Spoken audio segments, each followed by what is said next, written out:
नमस्कार, मैं श्यामगिरी। आप देख रहे हैं टीएफडी इंडिया न्यूज 24। टीएफडी इंडिया न्यूज 24 में आप सभी दर्शकों का स्वागत है। एनडीए में हड़कंप मच गया। 36 सांसद कांग्रेस में शामिल होंगे और टीएमसी और एनसीपी पर लगी मुहर। बड़ी अहम मुद्दा है जिस पर हम लोग इस वक्त चर्चा करने जा रहे हैं। इस देश की राजनीति पूरी तरह से उलझ सी गई है। ऐसे कभी देखा नहीं गया। आजादी के बाद 1947 में, उसके बाद से देश की राजनीति ऐसी रही नहीं जितनी गंदगी और बेशर्मी इस देश की राजनीति में अब 12 सालों में हो गई है। नरेंद्र मोदी ने इतनी गंदगी राजनीति में फैला दी है, इस हद तक गुजर गए हैं कि अब तो इनकी आलोचनाएं करते करते भी लोग थक गए। लेकिन कितना भी आलोचना कर लीजिए, इस सरकार को बैकफुट पर ला करके खड़ा कर दीजिए, इसकी जो कमियां हैं उसके आईने में इसको तस्वीर दिखा दीजिए, लेकिन कहते हैं कि शर्म और इज्जत जाने का डर उसे होता है जिसकी कोई इज्जत होती है। बहरहाल यह हो क्यों रहा है, यह तो चर्चा होगी कि आखिर इसके परिणाम क्या होने वाले हैं। लेकिन उसके पहले एनडीए गठबंधन में जो हड़कंप मच गया वह बड़ी महत्वपूर्ण है और 36 सांसद जो कांग्रेस में शामिल होंगे, यह भारतीय जनता पार्टी को अब चिंता सताने लगी है। क्योंकि अब कांग्रेस की मजबूती 36 के बाद में 135 सांसदों की हो जाएगी, जो मोदी के लिए बहुत बड़े संकट का सामना करना पड़ेगा। 99 पर कांग्रेस है तो रातों की नींद उड़ी हुई है, और 99 से 135 हो जाएगी 36 जुड़ने के बाद, तो मोदी और शाह का क्या हाल होगा सोचिए आप दर्शक। कितनी भयावह डरावनी तस्वीर इनके लिए है यह। लेकिन इस बीच एनडीए गठबंधन के अंदर अभी नीति आयोग की बैठक हुई। सभी मुख्यमंत्री आए थे, नीतीश कुमार भी आए थे, नहीं आए, चंद्रबाबू नायडू आए थे, एकनाथ शिंदे आए थे। नीतीश कुमार ने पूरी तरह से उसका बहिष्कार किया था, एनडीए के हिस्सा। नीतीश कुमार के बेटे ने जो बयान दिया है कि समझौता नहीं होगा, मैंने कह दिया है तो समझौता नहीं होगा। और ललन सिंह साफ अल्टीमेटम कि हमारे समर्थन से बिहार से केंद्र तक सरकार चल रही है, गलतफहमी का शिकार न हो। और संजय झा का बयान कि कांग्रेस से हमें किसी तरह की कोई दिक्कत न कभी हुई न थी, हमारे रिश्ते मधुर हैं, नरेंद्र मोदी के कानों में यह गूंज रहा है। लेकिन यह सिर्फ नीतीश कुमार का नहीं, यह उपेंद्र कुशवाहा और जीतन राम मांझी का भी स्वर ही है। अब इसके बाद चंद्रबाबू नायडू और पवन कल्याण जो है एनडीए गठबंधन के हिस्सा, उन्हें बड़ी दिक्कतें अब आने वाली हैं। क्योंकि अब जो व्यवस्था इस सरकार की, जो नाकामियों का परिणाम अब जो देश के ऊपर अब पड़ने शुरू हुए, जो चंद दिनों में इस देश के सभी वर्गों के ऊपर सामने खड़े हो जाएंगे। चंद्रबाबू नायडू को अपने राजनीतिक कैरियर दांव पर लगता हुआ नजर आ रहा है। ऐसे में अगर चंद्रबाबू नायडू कांग्रेस के सीएम रेवंत रेड्डी और डीके शिव कुमार से संपर्क करें, जो एक तरफ तेलंगाना और एक तरफ कर्नाटका, बीच में चंद्रबाबू नायडू, तो बात गंभीर है। इन बातों को हल्के में नहीं ले सकते। लेकिन नीति आयोग की बैठक में भी चंद्रबाबू नायडू ने मोदी का गुणगान तो किया, लेकिन क्या चंद्रबाबू नायडू मोदी को सही मान रहे हैं? अगर मान रहे हैं तो बेचैनी क्यों? और जाते जाते सुबह फोन लगा देना कि आप धर्मेंद्र प्रधान का इस्तीफा जल्द करवा लो। और मीनाक्षी नटराजन के साथ में जिस तरह से भारतीय जनता पार्टी ने कांग्रेस की प्रत्याशी मीनाक्षी नटराजन का जिस तरह से नॉमिनेशन खारिज कराया, इससे चंद्रबाबू नायडू बहुत आहत है। लेकिन इसी बीच टीएमसी की ममता बनर्जी से अगर संपर्क और सिंपैथी दोनों हो जाती है, ममता बनर्जी के साथ सिंपैथी और संपर्क दोनों हो जाता है, तो नरेंद्र मोदी के लिए मुश्किलें और बढ़ जाती है। ममता बनर्जी कि जो सांसद तोड़ने की कोशिश की जा रही है और जिस तरीके से की जा रही है, अब चंद्रबाबू नायडू का जो प्रेशर मोदी के ऊपर पड़ रहा है कि यह कर क्या रहे हैं, अगर इन्हें तोड़ रहे हैं तो कल हमें भी तोड़ेंगे आप, क्या गारंटी है आपकी? मोदी को 2 कदम पीछे लेने के लिए मजबूर कर रहा है। लेकिन इससे भी बड़ी बात मैं आप दर्शकों को बताऊंगा, लेकिन पहले इन 36 सांसदों का जो कांग्रेस में शामिल होने जा रहे हैं, ममता बनर्जी ने अपनी पार्टी बचा ली है। जो टूट रहे थे वह नहीं टूट पा रहे हैं। उनके सामने एक ही रास्ता है, वह अपने आप को इस्तीफा दे दे।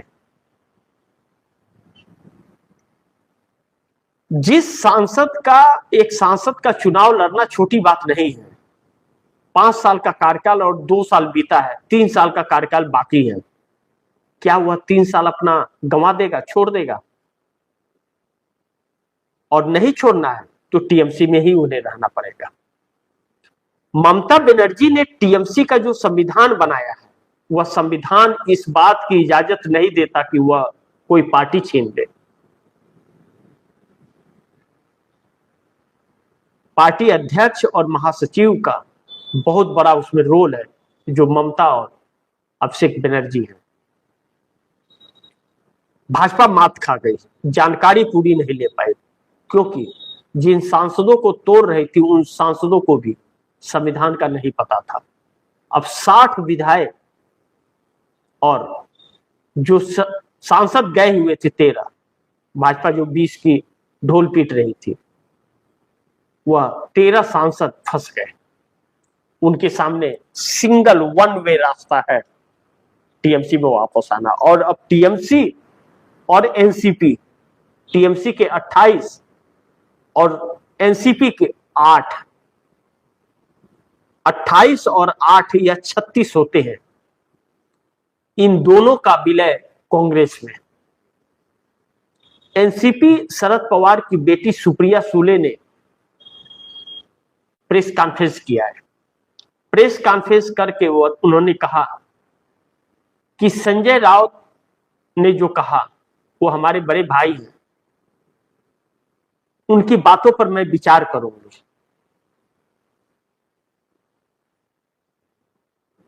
कि घर वापसी करना है या नहीं करना है, लेकिन इरादे नेक हैं और बातें सही हैं, कर लेना चाहिए सबको, क्योंकि इस वक्त हालात जो है यही कह रहे हैं कि कांग्रेस का मजबूत होना जरूरी है। या कोई और नहीं, शरद पवार की बेटी सुप्रिया सुले ने यह प्रेस कॉन्फ्रेंस करके कहा कि बड़े भाई संजय राउत की बातों से मैं पूरी तरह सहमत हूं, उनकी बातों का सम्मान करती हूं, लेकिन हमें थोड़ा सोचने के लिए थोड़ा वक्त तो चाहिए। और शरद पवार ने भी यह कहा था कि अब वक्त आ गया है कि जो भी छोटी क्षेत्रीय पार्टियां हैं या कांग्रेस से जो गए हुए अब घर वापसी कर लें, वरना तब पछताए होते है क्या जब चिड़िया चुग गई खेत। यह चीज मोदी के हक में नहीं जाता है। और जब यह होता हुआ नजर आ रहा है तो एकनाथ शिंदे की तरफ भारतीय जनता पार्टी की नजर जाती है कि वह क्या करेंगे। तो एकनाथ शिंदे के पार्टी के अंदर ही अब भारतीय जनता पार्टी को लेकर के सहमति नहीं है। घर वापसी की तरफ ज्यादातर लोग जाना चाहते हैं। ऐसे में एकनाथ शिंदे को अपने वजूद को, सब कुछ को बचाना है तो उन्हें जाना पड़ेगा। यह बात अलग है कि एकनाथ शिंदे सत्ता के साथ है, नहीं भी बड़ा पद है तो सुरक्षित है और पैसे हैं, लेकिन पार्टी ही नहीं रहेगी तो सुरक्षित क्या और पैसा क्या। ऐसे में पवन कल्याण की बातें अलग है। एकनाथ शिंदे 54 विधायक और 7 सांसदों के साथ घर वापसी करेंगे, अगर करते हैं तो। पवन कल्याण के लिए अलग समस्याएं हैं। यह जो समस्याएं हैं वह तो है ही। पवन कल्याण के लिए बड़ी मुश्किल वाली घड़ी यह आ गई है कि उनके लोग अब मोदी के साथ नहीं रहना चाहते। पवन कल्याण के ऊपर बहुत प्रेशर है। हालांकि उनके 2 ही सांसद हैं, लेकिन उनके ऊपर बहुत ज्यादा प्रेशर है कि वह मोदी का साथ छोड़ दे। और प्रेशर तो इस बात का भी है कि नायडू का भी साथ वह छोड़ दे, अन्यथा उनके सीएम बनने का सपना कभी पूरा नहीं होगा। और विजय थलापति की बातें उन्हें हमेशा याद दिलाई जा रही है। तो पवन कल्याण एक अभिनेता है, राजनेता नहीं। पवन कल्याण अभिनेता से राजनेता बने हैं। अभिनेता के पॉपुलैरिटी पर, उस पर जो उनको समर्थन था, उस समर्थन से उनके पास 20 विधानसभा की सीटें आई है आंध्रा में और 2 लोकसभा की सीट। तो उन वोटरों को अपने पास रखना है और फिर इस स्थान पर आना है या इससे ऊपर उठना है, तो उनकी बात उन्हें सुननी पड़ेगी। उन्हें एक अभिनेता की तरह देखना पड़ेगा कि उनकी फिल्म फ्लॉप होगी कैसे, अभिनेता जो दर्शक है वह क्या चाहते हैं, जिसके हिसाब से वह काम करते हैं। तो फिर उन्हें हिट होना है तो फिर उन्हें साथ छोड़ना पड़ेगा, मजबूर है। दूसरी तरफ चंद्रबाबू नायडू अब खुद की राजनीति नहीं, 2029 में 80 साल के हो जाएंगे चंद्रबाबू नायडू। उन्हें अपने बेटे नारा लोकेश की चिंता सता रही है। ऐसे में 37 सांसद होते हैं यह जो साथ छोड़ देंगे, नीतीश, नायडू, शिंदे और पवन कल्याण के, पूरा खेल खत्म हो जाएगा मोदी का। लेकिन 36 जैसे एक साथ कांग्रेस में शामिल हो जाते हैं और वह 37 अगर एनडीए गठबंधन के अंदर हड़कंप सा मचा देते हैं एक साथ बगावत करके, तो फिर मोदी का चेहरा बदल जाएगा। इस बात से इनकार नहीं कर सकते। सारा प्लान मोदी का फेल हो जाएगा, चेहरा प्रधानमंत्री का बदल जाएगा फिर। और इसी राह पर समय गुजर रहा है। नरेंद्र मोदी लाख कोशिशें कर लें, और लाख कोशिश कर लिए 1 महीना से, बंगाल के अंदर क्या क्या नहीं करवा दिया मोदी ने, लेकिन हासिल कुछ भी नहीं हो पाया अभी तक। टूट फूट सब कुछ कर कुरा करके भी कुछ हासिल नहीं हुआ और एक भी सांसद हाथ में नहीं आ पाया। वही कि वही 240 पर भाजपा खड़ी रह गई। दूसरी चीज बड़ी महत्वपूर्ण है कि अब परिस्थितियां मोदी के विपरीत हो रही हैं। अब टीएमसी और एनसीपी पर अगर मुहर लग रहा है और 36 सांसद कांग्रेस में शामिल एक साथ हो जाते हैं, तो कांग्रेस की संख्या बढ़ करके 137 की 135 की हो जाएगी। और 135 पर पार्लियामेंट में मोदी के पसीने छूट जाएंगे। जब 99 पर यह हाल है तो 135 पर क्या हाल होगा, सोचिए आप। दूसरी बड़ी महत्वपूर्ण बिंदु यह है कि कोलकाता हाईकोर्ट से भी इस टूट फूट पर और बगावत पर नेताओं के, ममता बनर्जी को राहत मिल गई और उन नेताओं को झटका, उन्हें जाना ही पड़ेगा टीएमसी के साथ। उधर राहुल गांधी ने एक बैठक इमरजेंसी बुलाई थी अध्यक्षों के और महासचिवों की। उसमें जो 90 दिनों की रणनीति तय की गई है, जिस तरह पर से सड़क पर उतरने का और इस सरकार को एक चुनौती देने का, और जो नीतियां इसकी हैं, जिसकी वजह से इस देश को भारी भरकम नुकसान हो रहा है, उस पर जिस तरह से रणनीति यूथ कांग्रेस और एनएसयूआई कार्यकर्ताओं की जो बनाई गई है, और जो लीडरशिप बड़े नेताओं की या प्रदेश नेताओं की है, हर प्रदेश में उस प्रदेश का बड़ा लीडर उस प्रदर्शन में शामिल होगा और केंद्र का उस एरिया का सांसद भी उसमें मौजूद होगा। यानी कि मीडिया को भी मजबूर कर देना एकदम कि वह दिखाने को मजबूर हो जाए। और एक जो बड़ी महत्वपूर्ण है कि इस देश में जो घटित हो रहा है और जिस तरह से व्यवस्थाएं सड़कों पर बनी हुई हैं, विदेशी मीडिया दिखा रहा है लेकिन देश का मीडिया नहीं दिखा रहा है। और विदेशी मीडिया दिखाना और देश में न दिखाना मतलब मुंह पर थूकने के बराबर है, मीडिया के ऊपर भी और सरकार के ऊपर भी। इससे पता चलता है कि सरकार का कंट्रोल कितना है।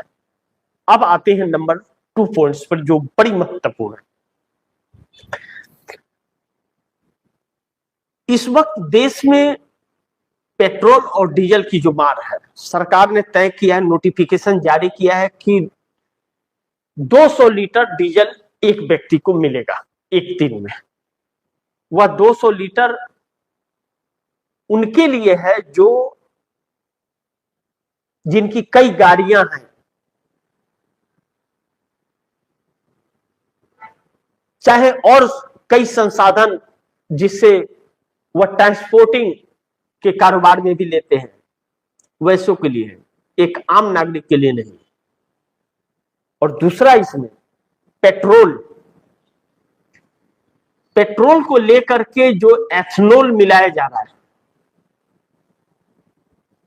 नितिन गडकरी कह रहे हैं कि नहीं, झूठी खबरें हैं, लेकिन पूरे देश से जो सूचनाएं आ रही हैं और जो पेट्रोल को नापा जा रहा है, पेट्रोल में 30% से लेकर के 60% तक एथनॉल मिलाया जा रहा है। और गाड़ियां लोगों की सीज होनी शुरू हो गई है।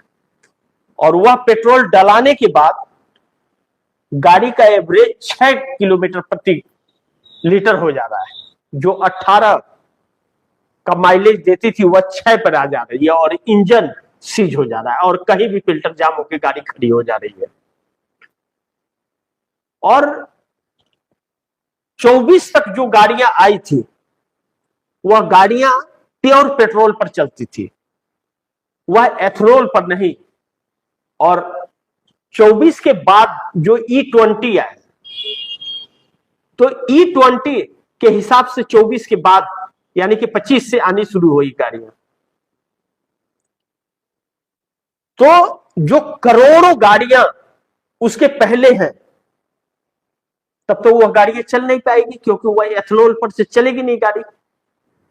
तो सरकार ने यह नोटिफिकेशन कैसे दिया? उन लोगों का क्या होगा? वह गाड़ियां क्या होगी?